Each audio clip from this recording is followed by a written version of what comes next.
दिले वचन पाळावे हाची धर्म खरा, जनतेच्या उद्धारा राहावे तत्पर। जे बोलतो ते करून दाखवतो या शब्दांवर सदैव ठाम असलेला मी महाराष्ट्राच्या भव्य व्यासपीठावर उभं राहून ज्या ज्या गोष्टींचं वचन दिलं, आज ते प्रत्येक वचन सत्यात उतरताना दिसत आहे। हाच विकास कामांचा लेखाजोखा आज मी तुमच्या समोर सादर करीत आहे।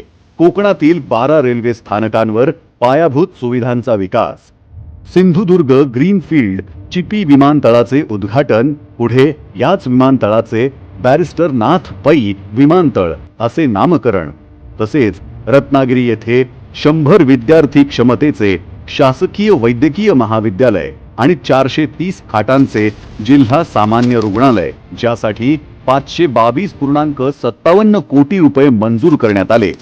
या आणि यासारख्या कोकणच्या विकासाला चालना देणाऱ्या अनेक प्रकल्पांचा, पायाभूत सुविधांचा प्रामाणिकपणे विकास करून मी आपणा सर्वांना दिलेला शब्द खरा करून दाखवला आहे। अर्थातच माझ्यासाठी ही फक्त विकास कामं नाही, तर मी पाहिलेल्या नव्या महाराष्ट्राचं हे स्वप्न आहे। सांगायचं इतकंच की जिथे शब्द आणि कृती अभिमानाने एकमेकांना साथ देतात, तिथूनच एका न संपणाऱ्या विकास पर्वाची सुरुवात होते।